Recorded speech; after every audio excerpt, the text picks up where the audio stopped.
咧又係舉起兩隻手指，做成 V 字嘅手勢前進㗎。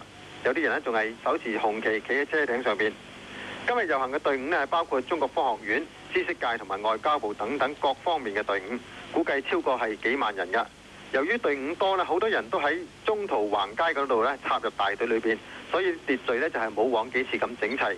而交通警察咧就係幫手指揮交通，所以前進嘅速度係比以前快咗㗎。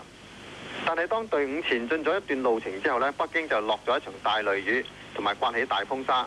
雖然係咁，遊行嘅隊伍呢依然毫不逃避，步伐穩健同埋高呼口號前進㗎。有啲人呢就乾脆唔開雨遮同埋着雨褸，同廣場嘅學生呢一齊淋雨㗎。另外一方面，遊行嘅隊伍嚟到天安門廣場毛澤東嘅畫像前面嘅時候，忽然有3個青年人呢係分別用紅色、藍色同埋黑色嘅墨水呢就潑向毛澤東嘅畫像㗎，咁整到污糟晒。有關人員呢係隨即用一塊綠色嘅大布呢就係將毛澤東嘅相係遮住。學生呢就將潑墨嘅其中2個人呢係捉住。後嚟呢2個人係出示咗一張由南方地區嚟嘅記者證㗎。咁對於點解要潑墨呢，就冇解釋到，只係不停咁喊。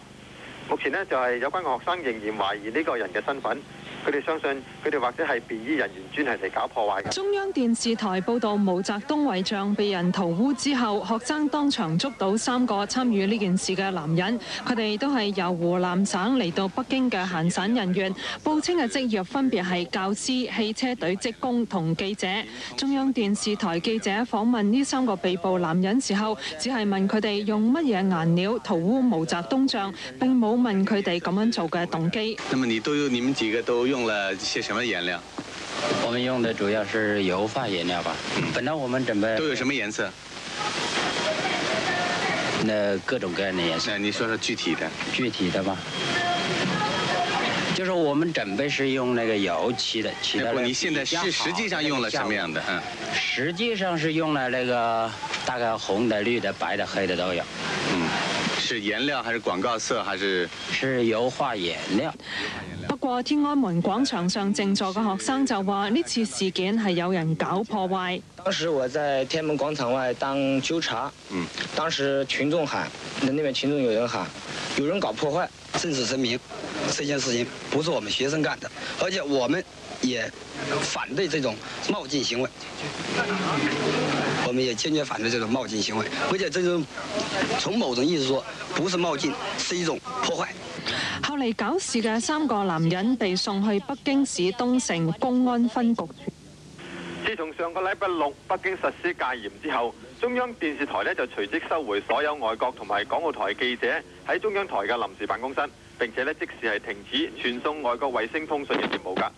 所以4日嚟呢，我哋都係只能夠用長途電話為觀眾報導北京學運嘅情況。但係到咗今日，情況突然間係有所轉變㗎。朝頭早開始就有消息話，可能會喺1-2日之內恢復衛星傳送嘅業務，希望電視台呢係做好準備。而卒之喺晏晝就正式通知我哋可以再傳送衛星。本台即時呢就係用最快嘅速度喺恢復傳送衛星之後，喺中央電視台傳送咗第一個衛星信號返香港，介紹今日北京遊行嘅情況。而中央電視台呢，亦都係一下子充滿住工作嘅氣氛。無論係中央台或者係外國電視台嘅記者呢，都係忙到不亦樂乎㗎。我哋曾經問過有關嘅人員，點解突然傳送衛星嘅業務係恢復返？有乜嘢特別嘅意義？係唔係表示已經解除戒嚴命令？但係呢，佢哋就話唔係。佢哋話當初係取消衛星傳播業務嘅呢，係基於戒嚴命令裏邊有一條規定，外國記者唔可以採訪，故此呢，自然亦都聯想到呢唔可以傳送新聞片，所以呢，就決定取消呢項業務。但係後嚟呢，中央電視台就再經考慮之後，發現戒嚴命令裏邊呢並冇明確規定唔准傳送衛星，所以呢，就係恢復翻㗎。遊行喺香港時間大約8點鐘開始，咁雖然廣州喺傍晚嘅時候就開始落雨，但係呢就並冇影響到群眾參加遊行嘅情緒。佢哋一早呢已經嚟到省政府嘅門口集合。隊伍之中有多間院校嘅學生、工人、基督教會同新華社廣州分社等等。另外，深圳同澳門亦都有代表參加。而本港學聯呢就有近200位嘅同學呢係專程嚟廣州參加遊行。而為咗令到遊行係更加順利嘅進行，廣州高校自治聯呢係揾到一間出租汽車公司借出3架的士，帶領隊伍前進。咁學生為咗保護司機，本來係將3架車嘅車牌同埋公司名稱係蒙住，但喺開始遊行之前，就有公安人員上前干涉，指汽車唔可以冇牌同埋冇單位名稱而喺街上行走。學生同公安人員爭論咗一陣，最後呢只有將封住嘅紙搣去，等遊行可以順利開始。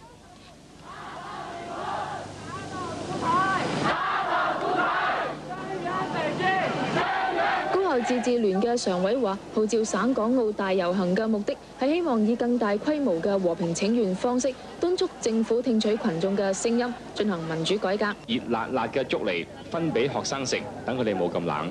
而另一啲人呢，就立即送嚟大批御寒衣物，等學生換過濕咗嘅衫。啲學生雖然喺咁惡劣嘅環境之下，但係仍然冇鬆懈到。佢哋捉咗3個涉嫌整污糟毛澤東像嘅人。着綠色雨褸呢一個呢，就係涉嫌同整污糟毛澤東像有關嘅3個人之一。佢俾學生送去公安局。學生嘅代表話，3個被捕嘅人都係湖南瀏陽人，職業分別係教師、工人同埋記者。佢哋俾學生捉住之後，曾經寫咗份口供，仲印埋指模。他5水毛利紀念線的目的，就是說，是希望取消個人崇拜。他們動機是這樣的，他鄭重聲明。他們的這些行動與北京學生毫無關係。而呢一個中央團校嘅學生亦都有份捉人。我離那不遠，接到了以後就立馬給他抓住了。另外，天安門城樓嘅工作人員就漏夜將整污糟咗嘅毛澤東像重新換過。首先用起重機將巨型畫像吊落嚟，